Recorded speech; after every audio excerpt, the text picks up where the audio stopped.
Enseignement du 13 janvier 2024.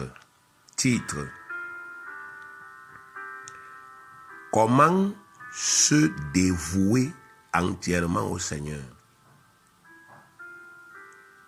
Comment se dévouer entièrement au Seigneur? Par Nganke Abraham, serviteur dévoué du Seigneur Jésus-Christ. Bien-aimés, notre thème de cette année s'intitule « Bâtir une assemblée qui s'appuie sur des familles entièrement dévouées à Dieu et au Seigneur Jésus-Christ ». Bâtir une assemblée qui s'appuie sur des familles entièrement dévouées à Dieu et au Seigneur Jésus-Christ. Ce thème est une recommandation du Seigneur notre Dieu. Une recommandation que nous devons comprendre parfaitement, à laquelle nous devons adhérer totalement et que nous devons pratiquer rigoureusement pour obtenir les résultats que nous désirons pendant cette année. Donc ce thème-là, c'est un commandement que le Seigneur notre Dieu nous donne. Un commandement que chacun de nous, quel que soit son âge, qu'il soit un enfant, qu'il soit un jeune ou bien qu'il soit un adulte, doit s'efforcer de comprendre parfaitement. Un commandement auquel il doit adhérer totalement et qu'il doit pratiquer rigoureusement pour que nous obtenions les résultats que, n'est-ce pas, nous voulons obtenir cette année sur le plan collectif et sur le plan individuel. C'est une réponse que Dieu nous donne. Dieu nous répond toujours par des principes de sa parole, par des lois. Donc nous voulons réaliser quelque chose de grand pour Dieu. Et Dieu nous répond par des lois qui sont dans sa parole et que les autres ont pratiquées avant nous. Donc nous ne devons pas voir ça comme un simple enseignement qui vient meubler notre intelligence, augmenter notre connaissance. Non. Nous devons voir ça comme une loi que Dieu nous demande de pratiquer pendant cette année. Jacques chapitre 1, le verset 22, voici ce qui est écrit. Jacques chapitre 1, le verset 22. Mettez en pratique la parole. Mettez en pratique la parole. Ne vous bornez pas à l'écouter en vous trompant vous-même par des faux raisonnements. Mettez en pratique la parole. C'est-à-dire appliquer les principes et les lois qui sont dans la parole. Ça rejoint Josué chapitre 1, le verset 8. Que ce livre de la loi ne s'éloigne point de ta bouche. Médite le jour et nuit pour agir fidèlement selon tout ce qui est écrit. Car c'est alors que tu auras du succès dans tes entreprises, c'est alors que tu réussiras. Donc il y a succès, il y a réussite. Nous, bien-aimés, nous sommes des croyants honnêtes. Du moins, nous avons choisi d'être des croyants honnêtes. Et un croyant honnête, c'est quelqu'un, quel que soit son âge, j'insiste dessus. Parce que je ne veux pas que dans notre assemblée, qu'il y ait des gens qui se disent, par rapport à mon âge, ce qu'on enseigne là ne me concerne pas. Ou bien, je suis encore très petit, ça ne me concerne pas encore.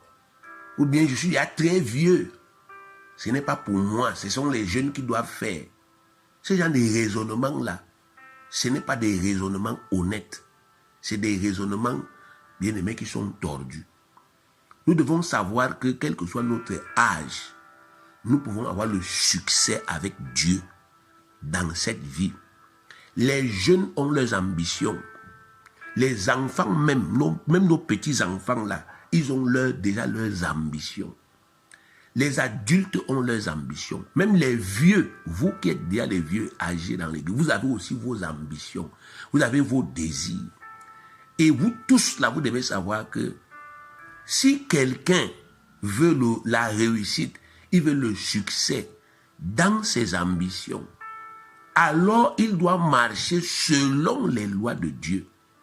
Il ne doit pas se dire que non, comme moi je suis à l'église et que je suis encore tout petit, moi je ne peux pas faire ça. C'est les grands qui doivent faire. Les tout petits doivent commencer à faire ça maintenant. Parce que c'est ça qui va garantir leur avenir. Les vieux doivent faire ça maintenant. Parce que c'est ça qui va leur assurer une vieillesse heureuse comme ils le veulent. Les jeunes doivent pratiquer. Parce que c'est ça qui va faire d'eux des adultes de demain. Donc, nous tous, nous devons avoir cette même foi-là que on ne peut pas réussir avec Dieu sans pratiquer rigoureusement les commandements de Dieu. Parce que justement, c'est ce que les fausses églises, les faux pasteurs répandent là-dehors. Ils créent des églises là où il y a des milliers de personnes. Mais ils n'enseignent pas des principes de la parole de Dieu. Ils enseignent des affabulations. Venez acheter mon huile. Venez acheter mes mouchoirs. Venez donner tant. Ça va se multiplier. Et les gens, bien aimés, qui ont décidé de se mettre en marge de la loi, qui n'aiment pas la loi, ils les poursuivent. Mais quand vous observez ces gens, vous voyez quel progrès, vous voyez quelle richesse, vous voyez quelle élévation. Chaque jour, on entretient des illusions dans leur cœur. Et pour finir, les gens sont déçus. Donc nous ne devons pas être comme ça. Nous devons être honnêtes envers Dieu et reconnaître que, bien aimé, c'est la mise en pratique rigoureuse, je dis bien rigoureuse, avec rigueur, pas avec négligence. La mise en pratique rigoureuse des principes de Dieu, des lois de Dieu, des commandements de Dieu qui apportent la réussite et le succès. Donc ici, il est écrit, mettez en pratique la parole de Dieu et ne vous bornez pas à l'écouter en vous trompant vous-même par des faux raisonnements. Donc les faux raisonnements dans ce cas précis, c'est les idées selon lesquelles nous pouvons négliger le commandement du Seigneur. Nous pouvons le banaliser ou bien même ne pas l'appliquer, mais nous aurons quand même des résultats. C'est ça qu'on appelle un faux raisonnement. C'est comme ça que tu raisonnais, bien aimé. Commence par te corriger radicalement. Car si tu ne le fais pas, si tu ne fais pas ce que le Seigneur attend de toi, si tu ne fais pas ce que le Seigneur te commande cette année, si tu perds ton temps, tu ne lui seras d'aucune utilité et tu n'obtiendras rien de lui. Jacques 1,25 dit, Jacques 1,25. Mais celui qui aura plongé les regards dans la loi parfaite, la loi de la liberté, et qui aura persévéré, n'étant pas un auditeur oublieux, mais se mettant à l'œuvre, celui-là sera heureux dans son activité. Mais celui qui aura plongé les regards dans la loi parfaite. Nous sommes ici dans les épîtres adressées à l'église. Vous voyez bien qu'il y a une loi. Les épîtres sont remplies des lois. Il y a encore des lois jusqu'à présent. Mais on appelle ces lois la loi parfaite, la loi de la liberté. C'est-à-dire la loi que Dieu a instituée à travers les apôtres pour son église. Les gens parfaits. Donc c'est une loi aussi qui est parfaite. Il est écrit que celui qui aura plongé les regards dans la loi parfaite, la loi de la liberté, pas la loi qui a servi, pas la loi qui rend esclave, la loi qui rend libre, et qui aura persévéré, n'étant pas un auditeur oublieux. Un auditeur oublié, c'est qu'on vient d'enseigner cette semaine. Lui, il rentre chez lui, il néglige tout ça, il banalise tout ça, et rien ne reste dans sa tête est toujours vide. C'est ça qu'on appelle un auditeur oublieux. Mais se mettant à l'œuvre, cela sera heureux dans son activité. Donc, non seulement nous devons, n'est-ce pas, mettre ce commandement en pratique, mais en plus nous devons persévérer dans ça jusqu'à ce que les choses prennent corps. C'est uniquement à ce prix-là que nous serons heureux dans toutes nos activités de cette année 2024. Donc, prenons conscience, bien aimés, et ce sont des tergiversés. Alors, la dévotion, c'est quoi? La dévotion, c'est la consécration totale. La dévotion, c'est la consécration totale. Se dévouer à Dieu, ça veut dire se consacrer totalement à Dieu et à son œuvre sur la terre. Se consacrer totalement à Dieu et se consacrer totalement à l'œuvre de Dieu sur la terre. Si je veux parler terre à terre, ça veut dire devenir, n'est-ce pas, un fonctionnaire n'est-ce pas, effectivement, du royaume de Dieu sur la terre-ci. Un serviteur du royaume de Dieu sur la terre-ci. Je ne suis pas en train de dire que se dévouer à Dieu, bien aimé, veut dire devenir serviteur de Dieu à plein temps. Abandonner ce qu'on est en train de faire actuellement pour devenir pasteur, pour devenir prophète ou évangéliste à plein temps. Non. Ceux qui ont cet appel parmi nous, l'appel à plein temps, se reconnaissent et nous n'avons plus besoin de le leur rappeler. Ils savent pertinemment que Dieu leur a dit un jour, laisse-moi tout ce que tu fais là et sers-moi. Les gens là qui ont cet appel dans cette église, ils se connaissent. Même ceux qui étaient dans cette église, qui ont cet appel mais qui sont partis, ils se connaissent. S'ils font autre chose que ça, ça les regarde. Ils sont suffisamment instruits et ils sont libres. Nous n'avons plus besoin de leur dire quoi que ce soit. Ils ont déjà été instruits. Ce que je suis en train de dire ici, c'est que se dévouer à Dieu veut dire consacrer totalement sa vie à Dieu et à l'œuvre terrestre de Dieu. Consacrer totalement sa vie à Dieu et à l'œuvre terrestre de Dieu. Ça veut dire se mettre à part soi-même. Se mettre à part soi-même pour servir Dieu et pour servir les desseins de Dieu sur la terre. C'est ça que ça veut dire. Je me mets à part sur la terre-ci pour servir Dieu et pour servir les desseins de Dieu sur la terre pendant toute la durée de ma vie. Romains 12, verset 1. Romains chapitre 12, le verset 1. Je vous exhorte donc, frères, par les compassions de Dieu, à offrir vos corps comme un sacrifice vivant, saint, agréable à Dieu, ce qui sera de votre part un culte raisonnable. Je reprends. Je vous exhorte donc, frères, par les compassions de Dieu, à offrir vos corps comme un sacrifice vivant, saint, agréable à Dieu, ce qui sera de votre part un culte raisonnable. Bien aimé, ce verset contient toutes les explications dont nous avons besoin pour comprendre la dévotion à Dieu et pour comprendre son processus, c'est-à-dire on fait comment. Alors, premièrement, l'apôtre Paul dit, je vous exhorte donc. Il s'adresse aux chrétiens bien-aimés de Rome.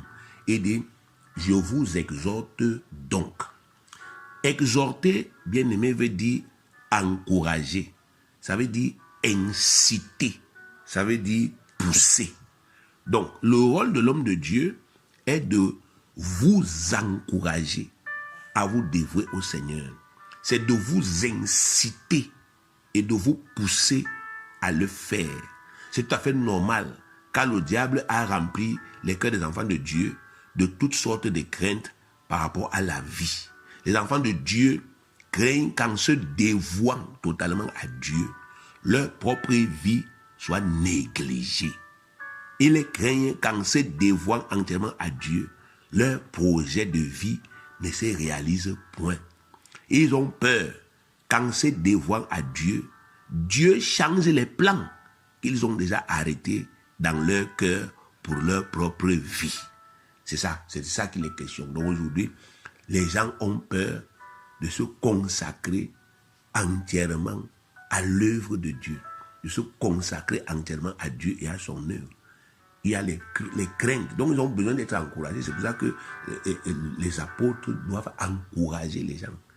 Ils doivent inciter les gens. Ils doivent pousser les gens à le faire. Parce que Satan est venu travailler dans les cœurs des gens en leur disant, si tu décides aujourd'hui que tu te consacres au service du Seigneur, tu vas alors faire comment pour ta propre vie? Et bien aimé, cet état de choses, bien aimé, a eu des conséquences. La conséquence de toutes ces craintes, bien aimés, c'est la tergiversation. La tergiversation. Vous avez vu, il y a des gens qui viennent vous dire au départ, je vais servir le Seigneur. Après quelques temps et quelques difficultés, qui entrent dans les sisongos, qui, n'est-ce pas, effectivement, renient ce qu'ils ont dit pour faire autre chose. Il y a l'hésitation. J'ai bien envie, mais il y a les compromis. C'est quoi les compromis? Oui, je vais te servir, mais laisse-moi d'abord aller ensevelir mon père. Oui, je vais te servir, mais je vais d'abord finir de construire ma maison. Oui, je vais te servir, mais je vais d'abord me marier. Oui, je vais me consacrer, mais il faut d'abord que j'ai d'abord l'argent. Donc, il y a les compromis et il y a la contrefaçon. Donc, au lieu de servir Dieu comme Dieu demande, on le sert à notre propre manière, c'est ça qu'on appelle la contrefaçon. Et le résultat de tout ça, bien aimé, c'est l'échec. Car sans Christ, nous ne pouvons rien faire. Même pas nos propres plans de vie, on ne peut rien faire. On ne peut rien réaliser. À partir du moment où nous ne sommes pas en accord, en harmonie avec l'appel de Dieu que Dieu nous a adressé, on ne peut rien faire. Jean chapitre 15, verset 5 dit ceci, « Je suis le cep, vous êtes les sarments. Celui qui demeure en moi et en qui je demeure porte beaucoup de fruits, car sans moi vous ne pouvez rien faire. Celui qui demeure en moi et en qui je demeure, c'est de la communion parfaite. Il porte beaucoup de fruits, car sans moi vous ne pouvez rien faire. Même vos propres plans de vie que vous avez décidé, n'est-ce pas, effectivement, de réaliser là. Et le Seigneur Jésus dit ici, vous ne pouvez rien faire. Bon, les plus téméraires vont continuer à dire, non, moi ça marche petit à petit, donc je vole un peu ici, je vole un peu Dieu de l'autre côté, je vole là-bas, et je réalise. Bien aimé, et rien n'est en train d'avancer. Un jour, tout ça va s'écrouler, et vous allez comprendre trop tard. Mais c'est parce que Dieu veut, parce qu'il est amour. Dieu, lui, il aime que quand il te parle, tu te convertis. C'est écrit que quand tu entends la voix de Dieu, n'endurcis pas ton cœur. Ne continue pas d'être téméraire, parce que tu risques d'être seul dans la honte. Tu risques d'être seul dans, n'est-ce pas, effectivement, la déception. Et il ne faut pas jouer les durs avec Dieu. Il ne faut pas jouer les malins avec Dieu.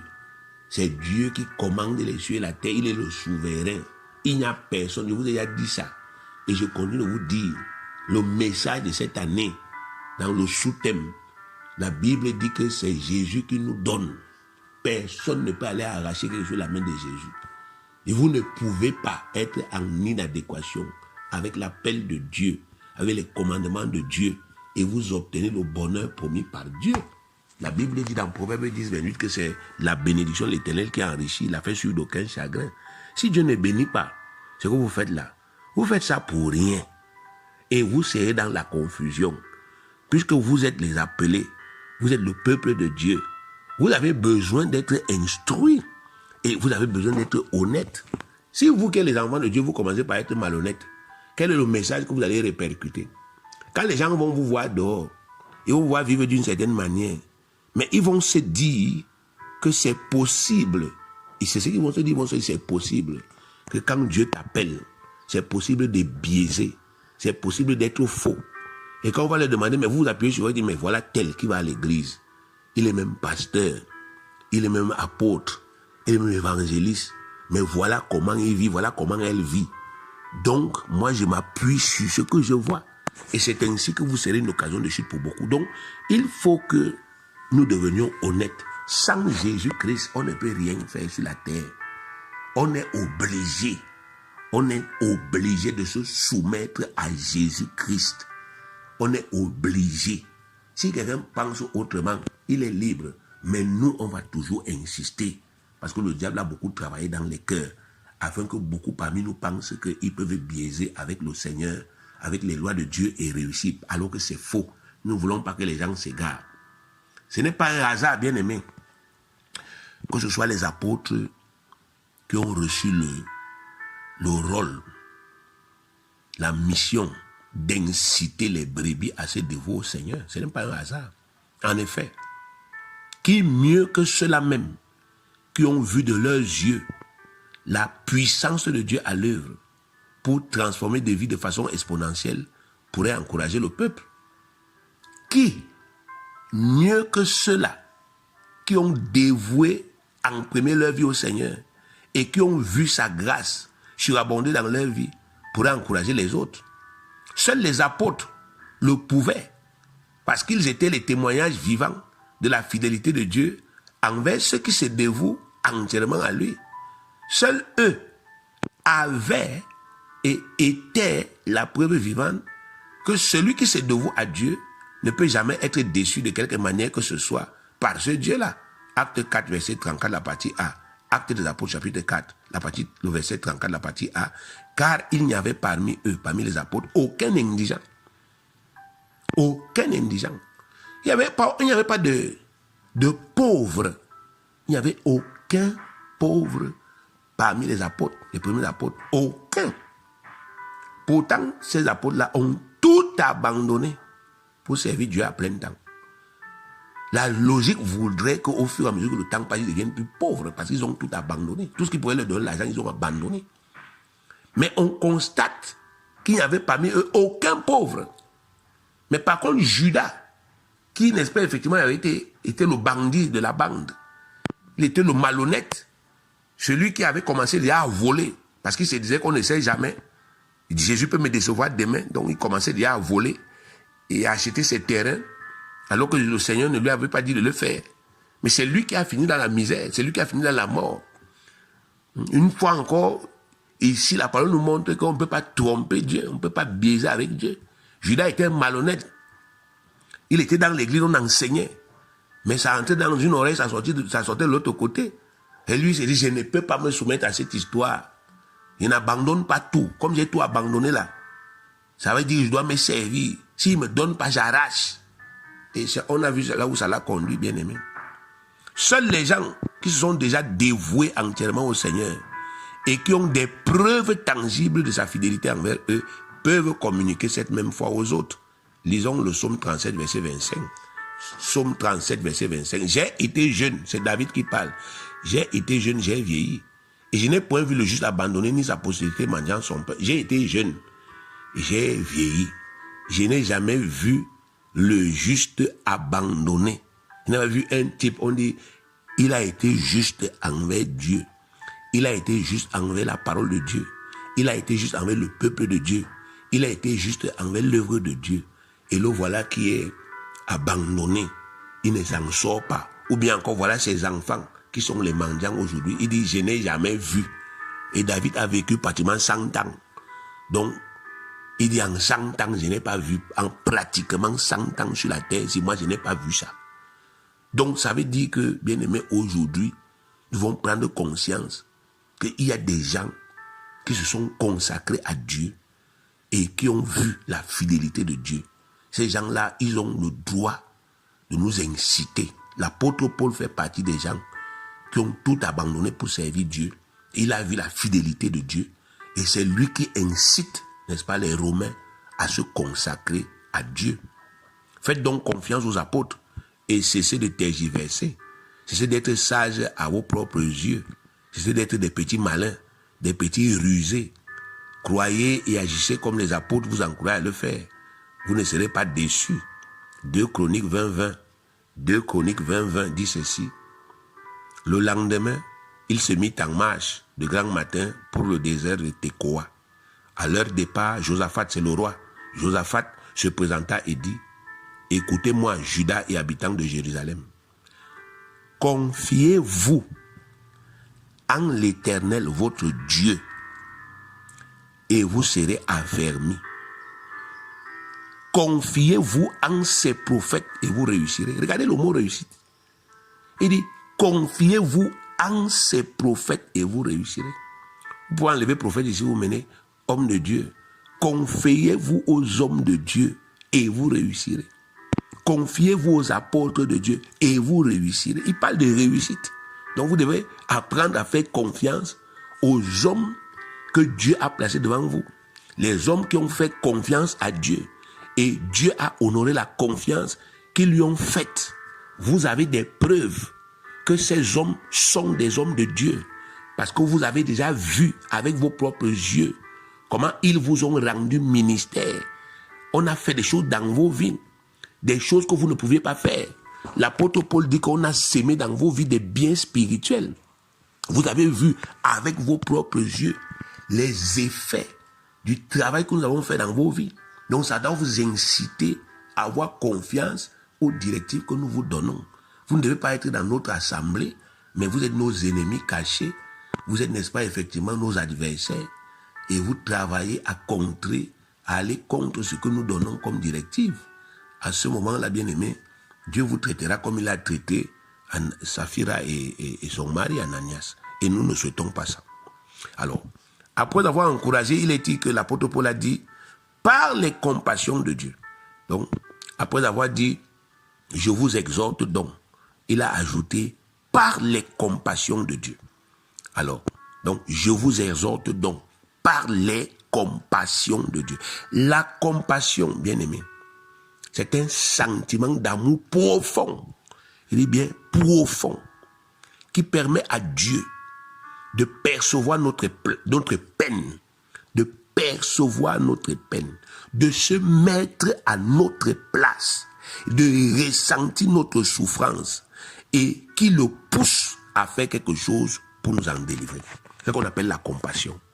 Un sentiment d'amour qui permet à Dieu de percevoir la peine que nous avons à cause de nos propres péchés, à cause de nos propres fautes. Il voit la peine que nous avons. Il se met à notre place. Il ressent la souffrance que nous ressentons. Et ça l'incite donc à faire quelque chose là pour pouvoir nous délivrer. Lisons Luc chapitre 7, verset 12 à 15. Luc 7, verset 12 à 15. Lorsqu'il fut près de la porte de la ville, c'est Jésus-Christ qu'il est question, de Jésus-Christ qu'il est question. Lorsqu'il fut près de la porte de la ville, voici, on portait en terre un mort, donc on partait enterrer un mort, fils unique de sa mère, qui était veuve. Et il y avait avec elle beaucoup de gens de la ville. Le Seigneur l'ayant vu, fut ému de compassion pour elle. Il fut ému de compassion pour cette femme qui était veuve et qui maintenant partait enterrer son fils unique. Et il lui dit, ne pleure pas. Il s'approcha et toucha le cercueil. Ceux qui le portaient s'arrêtèrent. Il dit, jeune homme, je te le dis, lève-toi. Et le mort s'assit et s'est mis à parler. Jésus le rendit à sa mère. Voilà la compassion. On ne vous dit pas que Jésus-Christ, n'est-ce pas, a demandé à cette femme de faire la cure d'âme. Jésus lui a demandé de confesser ses péchés. Non. Il y a un aspect du vrai amour qu'on appelle la compassion. Dans l'église, quand vous voyez qu'il y a un frère qui est prompt, une sœur qui est prompte à se mettre à la place des autres et à les aider sans rien demander, on appelle ça la compassion. Ce n'est pas toujours les sœurs ou les frères qui attendent qu'on vienne leur demander et qui, n'est-ce pas, effectivement, en profitent pour se glorifier. Non, ça, ce n'est pas la compassion, ce n'est même pas l'amour là-bas. Donc la compassion, c'est un aspect de l'amour qui permet que toi, bien-aimé, tu es dans l'église, puisque tu vis dans l'église. Tu vois que voilà mon frère, voilà ma soeur. Tu n'as pas besoin d'une révélation, puisque tu vis dans l'église. Si tu vis dans l'église, tu connais, tu es en communion avec les frères et les sœurs. Tu connais que le frère s'y souffre. La sœur s'y souffre. Et à cause de ce que tu connais là, tu n'attends pas que le frère te demande. Tu n'attends pas que la sœur te demande. Tu te mets à la place du frère. Tu te mets à la place de la sœur. Et tu prends ce que tu as selon tes moyens. Tu l'aides à en sortir. C'est ça qu'on appelle la compassion. Et Jésus-Christ a manifesté ici la compassion à cette femme. Et vous avez vu le résultat, c'était terrible. Le fils unique de cette femme est ressuscité. Donc, les compassions de Dieu, c'est donc toutes ces grâces incroyables qu'il nous a accordées en Jésus-Christ. Les compassions de Dieu, bien aimé, c'est toutes ces grâces incroyables qu'il nous a accordées en Jésus-Christ. Bien aimé, Dieu nous a vu ployer sous le poids de nos péchés et sous le poids des malédictions qui en ont découlé. Il nous a vus dans la souffrance, la misère. Ému de compassion pour nous, il a sacrifié son Fils unique pour nous sauver. Jean 3,16.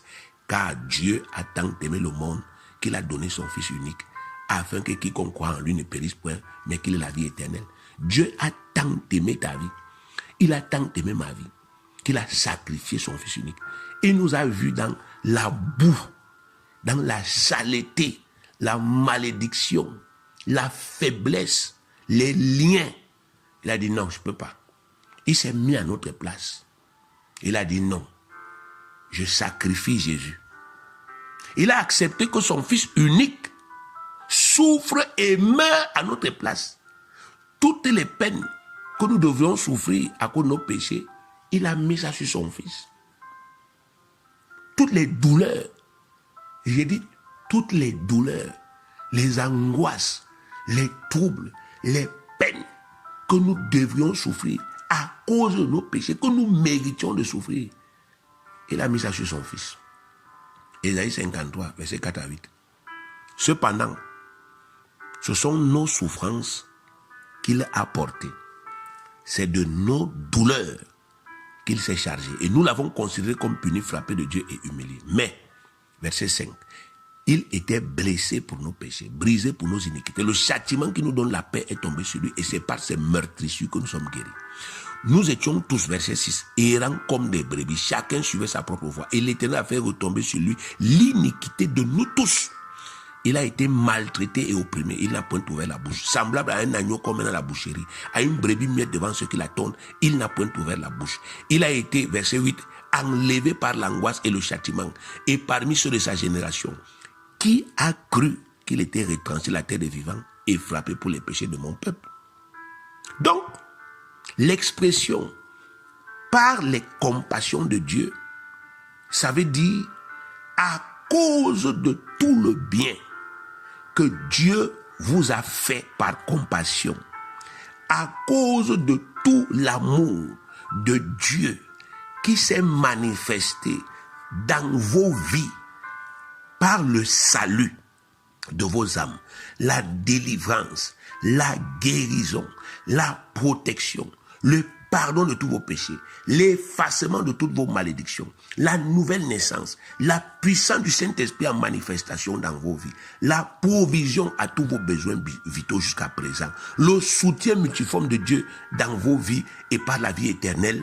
Faites entièrement confiance à Dieu et dévouez-vous à lui. Dévouez-vous à son œuvre. Vivez pour lui et pour son œuvre. Montrez-lui de l'amour en retour. Et répondez à cet amour par l'amour. Et répondez à cet amour par l'amour. Et montrez-lui de la reconnaissance en retour. Montrez-lui de la foi en retour.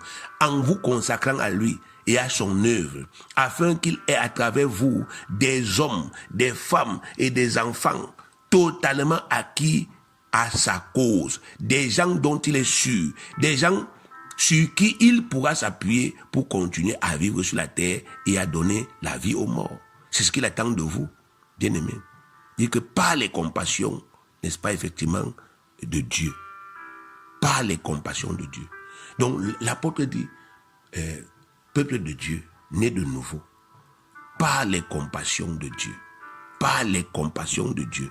À cause, n'est-ce pas effectivement, de tout ce que l'amour de Dieu a produit comme bien dans votre vie. Les choses que aujourd'hui, vous avez les preuves tangibles de ça. Vous êtes vivant, vous respirez, vous avez été malade, vous êtes guéri. Vous jouissez de la protection. Le malheur est même parfois arrivé, mais il vous a consolé. Il vous a consolé. Il vous a soutenu. Il vous a fait du bien. Il a ôté vos péchés. Il a ôté vos malédictions. Il a fait de vous ses enfants. Il a fait de vous ses héritiers. Il vous a donné cette puissance, le Saint-Esprit. Aujourd'hui, vous dominez les démons. Vous connaissez la vérité. À cause de tout ça, dévouez-vous à Dieu. Dévouez-vous au Seigneur. Consacrez-lui vos vies. Il a fait tout ça pour que vous ayez confiance en lui. Et que vous vous dévouez. Et que vous deveniez pour lui des acquis. Des hommes, des femmes et des enfants sur qui il peut désormais s'appuyer pour continuer à donner la vie aux morts sur la terre-ci. Regardez 2 Corinthiens, chapitre 5, verset 14 à 15. Car l'amour de Christ nous presse. Car l'amour de Christ nous presse. Ça nous presse à quel niveau? Ça nous presse dans nos cœurs.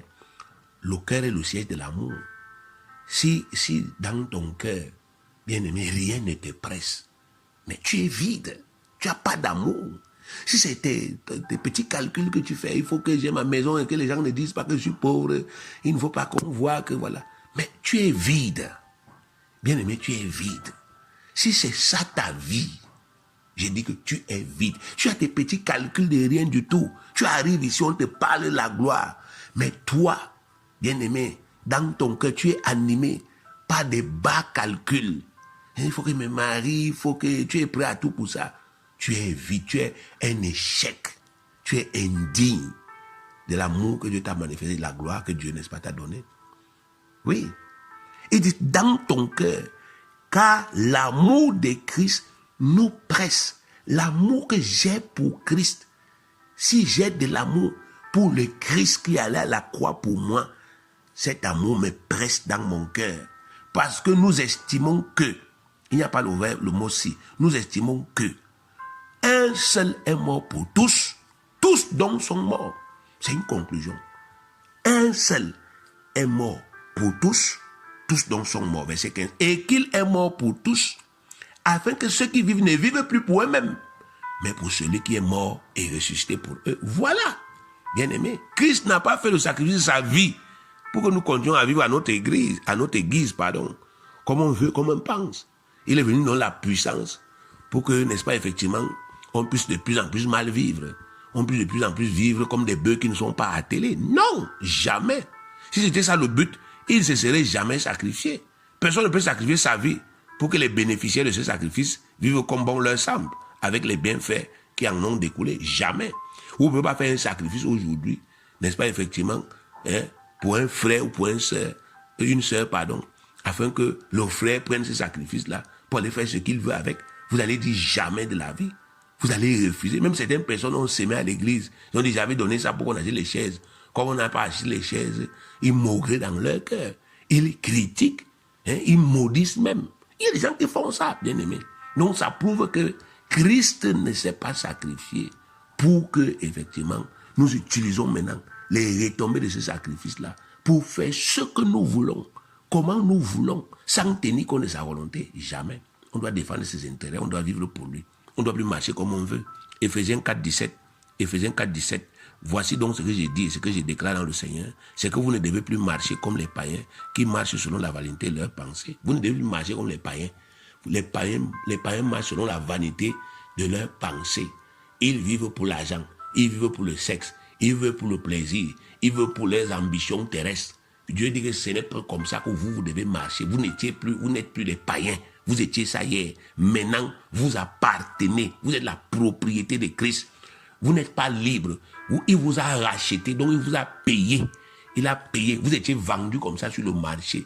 Vous étiez exposé comme la marchandise. La marchandise. Et maintenant, lui, le Fils de Dieu, il vous a payé. Vous lui appartenez. Donc il peut vous obliger. Il peut vous obliger de briser votre volonté. Parce que vous lui appartenez. Alors, quelque chose qui m'appartient ne peut pas me dire non. Donc le Christ est capable de vous briser si c'est nécessaire. Parce que vous êtes à lui. Il vous a racheté. Mais ce n'est pas ce qu'il veut. Il veut que vous-même vous compreniez que non. Il a payé. Et il est digne de confiance. Et que vous vous dévouez à lui. Si Christ est mort pour nous, c'est parce qu'il croyait que nous saurions lui être reconnaissants éternellement pour ce qu'il a fait. Et par conséquent, que nous nous dévouerons naturellement à lui et à sa cause. Si ce n'est pas comme ça que vous réfléchissez, bien aimé, sachez que vous n'irez nulle part cette année avec votre Dieu. Sauf si vous vous corrigez. Et enfin, il dit, l'apôtre Paul, dans le même verset là, Romains 12, verset 1, il dit, à offrir vos corps comme un sacrifice vivant, saint, agréable à Dieu, ce qui sera de votre part un culte raisonnable. Ici, le mot corps représente tout notre être. Il s'agit d'une figure de rhétorique qu'on appelle la métonymie et qui consiste à prendre le contenant pour le contenu. Donc Dieu ne veut pas seulement que nos corps physiques lui soient consacrés. Il veut tout notre être. En commençant par notre cœur. Parce que c'est dans le cœur que l'homme vit. Donc l'exhortation de l'homme de Dieu ici est simple. Peuple de Dieu, à cause de tout le bien que Dieu vous a fait, gratuitement, par compassion, à cause de ça, offrez-lui vous-même vos vies tout entières en sacrifice. Donnez-lui vous-même vos vies tout entières en sacrifice pour le servir comme il le mérite. Donnez-lui vos vies à cause de toutes ces compassions dans vos vies. Ayez confiance en lui et donnez-lui vos vies vous-même, qui ne viennent pas arracher. Vous-même, donnez-lui. C'est offrez-lui. Dites-lui que voici ma vie. Je te l'offre en sacrifice. Un sacrifice saint, un sacrifice pur, propre pour ton service pendant tout le temps de ma vie, quel que soit mon âge. Offrez-lui vos vies. La vie d'un homme comporte 4 plans: le spirituel, le mental, le physique et le matériel. Offrir sa vie tout entière en sacrifice à Dieu veut dire consacrer chaque plan de sa vie à Dieu. Vous voyez, c'est différent de servir Dieu à plein temps. Ça veut dire consacrer chaque plan de sa vie à Dieu, offrir à Dieu chaque aspect de sa vie, servir Dieu avec chaque plan de sa vie, c'est tout. Donc, la vie d'un homme, c'est 4 plans. Le plan spirituel, le plan mental, le plan physique et le plan matériel. Alors, quand on te dit consacre ta vie à Dieu, ça veut dire que tu dois apprendre à offrir à Dieu chaque plan de ta vie, à offrir à Dieu chaque aspect de ta vie, à servir Dieu avec chaque plan de ta vie. Nous devons apprendre à dévouer chaque aspect de notre vie à Dieu. Nous devons apprendre à dévouer à Dieu, premièrement, le Saint-Esprit qu'il nous a donné. Le Saint-Esprit qu'il nous a donné, on doit le dévouer à Dieu. Comment? En mettant ses dons au service des autres. C'est ce qui est écrit. En mettant les dons du Saint-Esprit au service des autres. Les autres, là, c'est d'abord Dieu. La première chose que nous devons faire avec le Saint-Esprit, c'est de pratiquer l'adoration spirituelle chaque jour. La deuxième chose, c'est de mettre tous les autres dons là au service des frères. Regardez 1 Pierre 4.10. 1 Pierre 4.10. Comme de bons dispensateurs des diverses grâces de Dieu, que chacun de vous mette au service des autres le don qu'il a reçu. Que chacun de vous mette au service des autres le don qu'il a reçu. Donc ici, le Seigneur me donne le Saint-Esprit. Mais il ne me donne pas le Saint-Esprit pour que je me recroqueville sur moi-même et que je commence à utiliser le Saint-Esprit chaque jour pour essayer d'améliorer mes conditions de vie. Il dit que tu es un égoïste, tu es un cupide et un menteur. Le Saint-Esprit ne va jamais te suivre dans cette folie-là.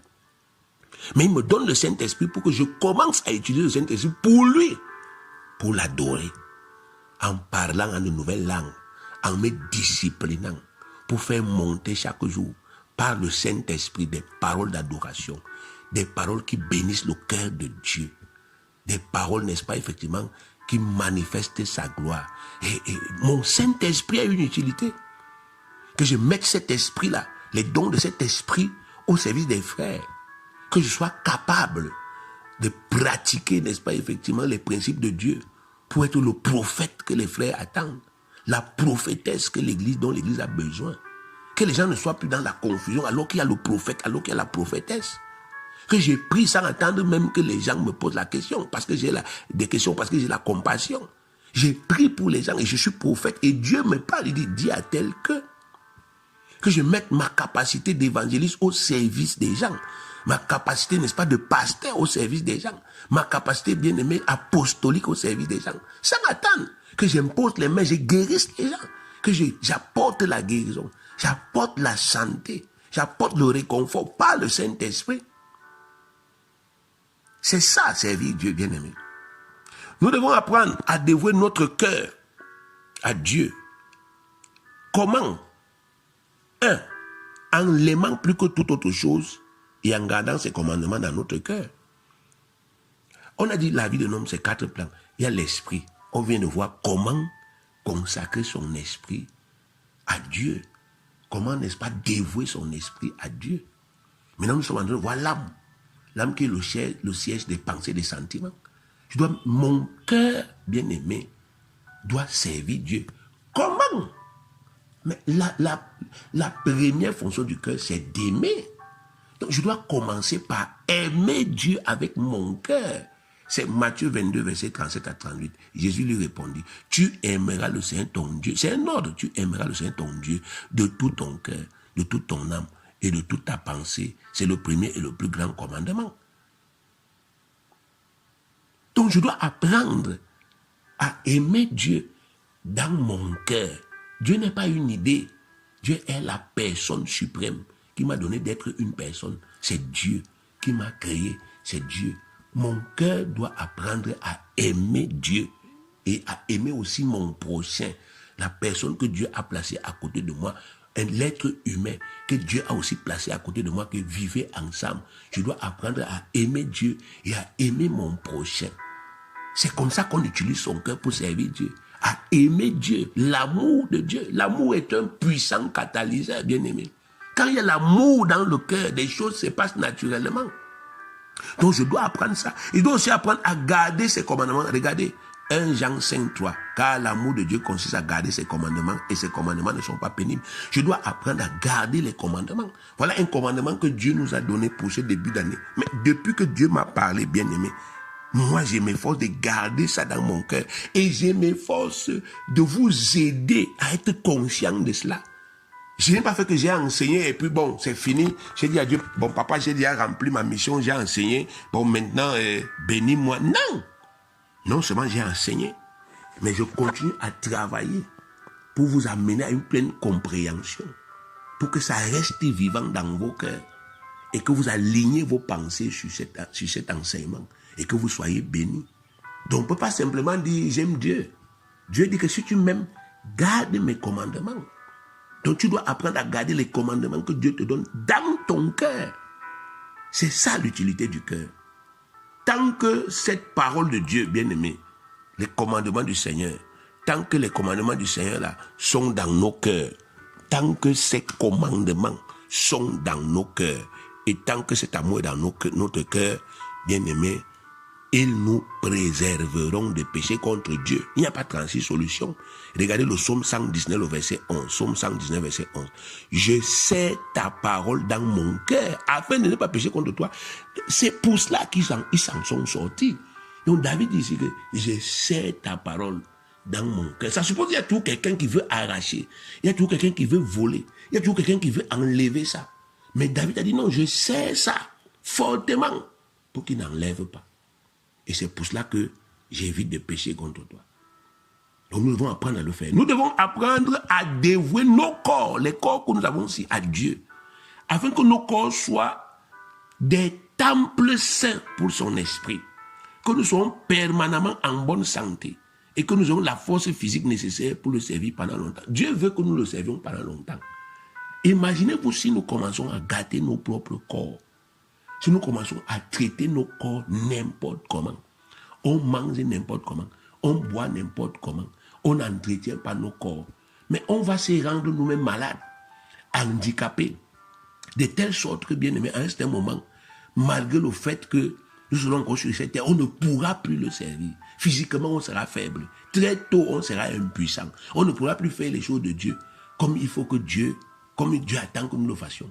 Donc, on doit apprendre à garder nos corps, à entretenir nos corps, à protéger nos corps, afin que nos corps durent le plus longtemps possible.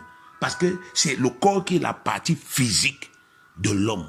C'est le corps qui porte, n'est-ce pas, tout en lui. Le Saint-Esprit dans le corps, l'âme est à l'intérieur. Donc, c'est le corps qui marche, qui va à gauche, qui va à droite, qui travaille.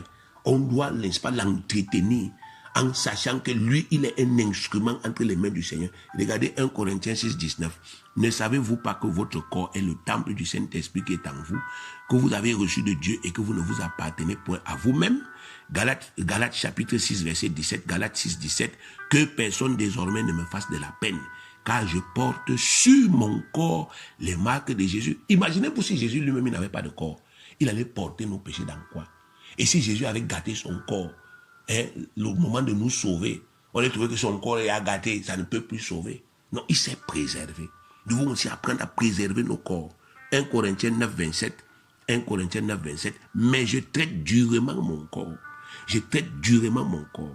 Et je le tiens assujetti, de peur d'être moi-même rejeté après avoir prêché aux autres. Donc je traite durement mon corps pour que mon corps soit performant et que mon corps ne doit pas être une pierre d'achoppement pour moi, que mon corps ne m'entraîne même pas dans le péché. Donc vous voyez, bien aimé, c'est ça, offrir son corps à Dieu. C'est prendre soin de ce corps-là. C'est discipliner ce corps. C'est entretenir ce corps afin que ce corps soit utile pour le Seigneur pendant toute la durée de notre vie. Nous devons apprendre chaque jour à dévouer à Dieu nos biens matériels, notre argent, nos richesses, à consacrer. L'argent fait partie de nous. C'est notre argent, ça fait partie de notre vie. C'est un aspect. Notre vie se mesure aussi par rapport à la quantité des biens matériels que nous possédons. C'est notre patrimoine. Vous avez le terrain, c'est pour vous. Vous avez la maison, c'est pour vous. Ce sont vos biens. Vous n'allez pas peut-être mourir avec, mais vous allez laisser ça à votre descendance. Mais Dieu dit que nous devons apprendre à consacrer nos biens, notre argent, nos richesses à Dieu, afin que ces choses périssables servent premièrement les desseins du Seigneur sur la terre. Voilà la finalité. Ta maison que tu as là doit être consacrée à Dieu pour lui être utile. Non pas seulement pour que les gens, bien-aimés, viennent se rassembler là-bas pour prier, mais pour héberger le frère ou la sœur qui n'a pas actuellement où dormir, pour lui dire, mais viens dormir ici. Le temps que tu es, n'est-ce pas, effectivement, une maison, tu dois utiliser ça. Ton argent doit servir Dieu en premier, pas en seconde position. Non, Seigneur, moi je te donne juste ce que je peux te donner. Je me concentre d'abord sur mes biens. Bien aimé, lorsque ça va se gâter, tu vas prier qui? Tu ne peux pas mépriser Dieu en ce qui concerne l'argent. Et puis maintenant, quand tu as les problèmes d'argent, tu viens prier Dieu. Il n'y aura pas de solution. Luc 6, 38, il est écrit, donnez et il vous sera donné. C'est Jésus qui parle. On versera dans votre sein une bonne mesure serrée, secouée et qui déborde. Quand vous mesurez avec la mesure dont vous serez servi. Moi, je vois parmi vous des gens qui espèrent un jour qu'on va leur payer la dîme parce qu'ils vont servir Dieu. Mais qui ne payent pas la dîme aujourd'hui. Des gens qui espèrent que les gens vont faire les sacrifices pour eux pendant qu'ils seront des hommes de Dieu, mais qui aujourd'hui ne font aucun sacrifice. Quand on leur donne, ils prennent. Quand on leur donne, ils mangent. Mais ils n'apprennent pas à faire des sacrifices. Bien, mais ça, c'est quel raisonnement? C'est un raisonnement tordu sur la qualité du raisonnement de Judas. C'est ça qui a fait qu'ils se perdent. Voilà la parole de Dieu ici. Je me dévoue. Je me dévoue. Et on a lu, une fois, nous avons lu 2 Corinthiens chapitre 8 qui nous a montré que les hommes qui sont dévoués à Dieu, même quand ils sont pauvres, ils donnent le meilleur d'eux-mêmes. Luc 8, verset 1 à 3. Luc 8, verset 1 à 3. Ensuite, Jésus allait de ville en ville et de village en village, prêchant et annonçant la bonne nouvelle du royaume de Dieu. Les 12 étaient avec lui et quelques femmes qui avaient été guéries d'esprits malins et de maladies. Marie, dite de Magdala, de laquelle étaient sortis 7 démons. Jeanne, femme de Chouza, intendant d'Hérode, Suzanne et plusieurs autres, qui l'assistaient de leurs biens. Ce n'était pas périodique. C'était un devoir, une consécration pour ces femmes-là. Leurs biens étaient consacrés à l'assistance du Seigneur Jésus. Vous entendez ça, bien-aimé? C'était pas que non, chaque mois vous allez cotiser 5 000 francs pour le loyer. Jamais. La première des choses que ces femmes faisaient, c'est que quels sont les besoins de Jésus de Nazareth? Et chacune prenait, dit que voici pour le mois-ci, voilà mes 100 000. L'autre disait, voilà mes 1 million parce que je suis plus riche. L'autre disait, voilà mes 10 000. C'est comme ça que ces femmes faisaient. Elles assistaient le Seigneur. Elles vivaient avec le Seigneur. Et elles assistaient le Seigneur. Pourtant, c'était des femmes mariées. Mais elles ont trouvé grâce auprès de leur mari. Parce que les maris ont vu les effets du travail de Jésus dans la vie de ces femmes-là. Et elles ont été bénies. On a dit nulle part qu'elles ont été appauvries. Acte 4, verset 32 à 37. La multitude de ceux qui avaient cru n'était qu'un cœur et qu'une âme. Nul ne disait que ses biens lui appartiennent en propre, mais tout était commun entre eux. Voilà servir Dieu avec ses biens. On utilise le mot les biens. Si la première église a prospéré, bien aimé, c'est parce qu'ils ont réglé cette question de biens. Aujourd'hui, nous devons encore travailler dessus. Il ne faut pas que nous pensions que nous avons déjà cru. On a vu des exemples, puisque les gens sont venus à l'église pour nous escroquer, pour nous voler, pour, n'est-ce pas, effectivement, exploiter ce que le Seigneur met à notre disposition. Ils sont à quel niveau? Ils ont quoi? Est-ce que vous pensez qu'on peut tromper le Seigneur? On ne peut pas tromper le Seigneur. Parce que le Seigneur ne fait pas ces choses pour que, n'est-ce pas, effectivement, les gens profitent de ses lois pour voler et escroquer les autres. Ce n'est pas possible. On dit d'abord, la multitude de ceux qui avaient cru n'était qu'un cœur et qu'une âme. Donc c'était les gens d'un même cœur, les gens d'une même famille, d'une même assemblée, avec le même cœur, le même amour dans le cœur les uns pour les autres, la même compassion les uns pour les autres, le même désir vis-à-vis de Dieu que servons notre Dieu. Donc, sans aucune crainte, ils faisaient confiance aux apôtres. Ils venaient déposer ce qu'ils avaient. Et ce sont les apôtres qui géraient. Quelqu'un ne partait pas dire derrière que non, comme j'avais donné tel, et l'apôtre a acheté la chaussure, je commence à me plaindre. Non. Mensonge, tromperie, lisons. Les apôtres rendaient avec beaucoup de force témoin de la résurrection du Seigneur Jésus et une grande grâce reposait sur eux tous, car il n'y avait parmi eux aucun indigent. Tous ceux qui possédaient des champs ou des maisons les vendaient, apportaient le prix de ce qu'ils avaient vendu et le déposaient aux pieds des apôtres. Et l'on faisait distribution à chacun selon qu'il en avait besoin. Donc c'est comme ça que ça s'est passé. Les apôtres, quand on avait déposé, les apôtres répartissaient. Pierre disait, Jean, toi tu n'as pas de femme, prends ceci. Toi, tel, toi tu as la femme et les enfants, prends comme ça. C'est Pierre et les autres qui répartissaient. Ils donnaient. Et il n'y avait pas de murmure. Donc, bien aimés, nous devons apprendre à servir Dieu avec, n'est-ce pas, effectivement, toutes les choses que Dieu nous a données. Nous devons apprendre à consacrer notre temps à Dieu, bien aimés. Notre temps, le temps que Dieu nous donne. Hein? On ne doit pas gérer notre temps comme ça. Nous devons apprendre à consacrer notre temps à Dieu, à servir Dieu avec tout ce qu'il nous a donné, à servir Dieu au sein de nos familles, à éduquer nos enfants et à les discipliner chaque jour pour qu'ils s'attachent à Dieu et qu'ils apprennent à le servir étant petits, comme ils sont encore petits là. Nous devons apprendre à servir Dieu en servant les hommes, parce que Dieu nous a envoyé vers les hommes, en servant les hommes sans rien attendre, en donnant le meilleur de nous-mêmes pour bénir les gens en tant que dispensateurs de diverses grâces de Dieu.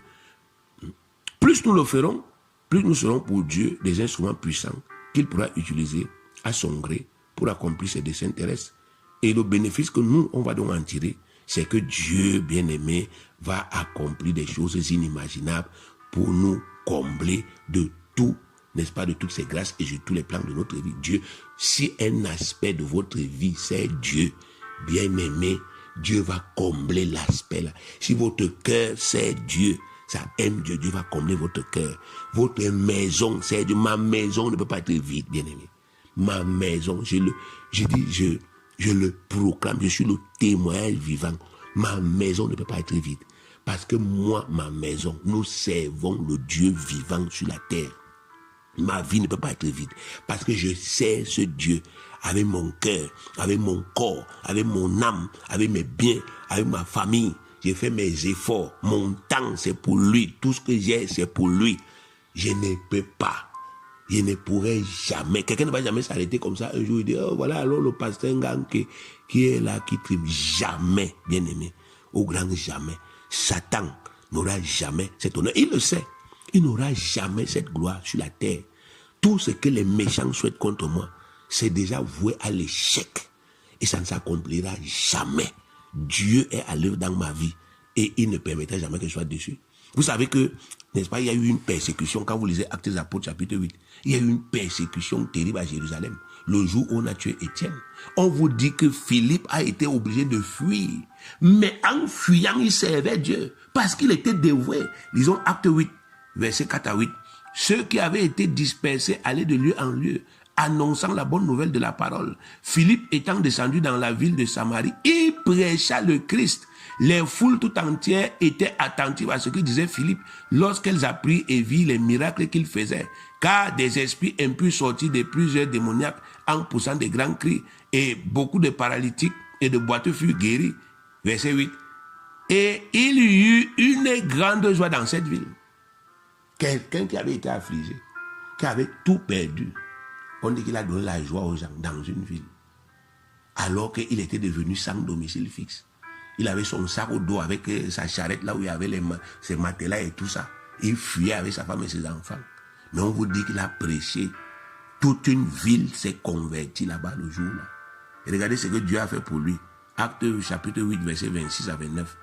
Un ange du Seigneur s'adressant à Philippe lui dit, lève-toi et va du côté du midi, sur le chemin qui descend de Jérusalem à Gaza, celui qui est désert. Il se leva et partit. Et voici un Éthiopien, un eunuque ministre de Candace, reine d'Éthiopie, et surintendant de tous les trésors, venu à Jérusalem pour adorer, s'en retournait assis sur son char et lisait le prophète Ésaïe. L'Esprit dit à Philippe, avance et approche-toi de ce char. La suite, vous connaissez. Cet homme est né de nouveau et il a béni Philippe abondamment. Voilà les miracles, la connexion là. Philippe serait resté à Jérusalem. Philippe serait resté dans son coin en ne parlant en langue et de crier, Seigneur, donne-moi, donne-moi, donne-moi. Il n'aurait jamais eu ça.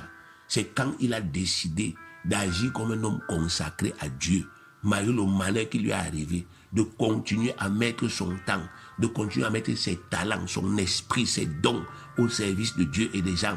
C'est là, quand lui-même a donné la joie aux autres, c'est là où Dieu aussi lui a répondu. Donc, bien-aimés, voilà ce que Dieu attend de nous.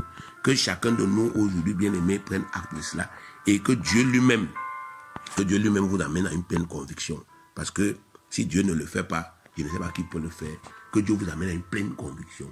Que vous comprenez que ça ne sert à rien de tricher. Je dois me dévouer. Comment? En apprenant à mettre au service de Dieu chaque aspect de ma vie. Et Dieu fera le reste. Que Dieu vous bénisse au nom de Jésus.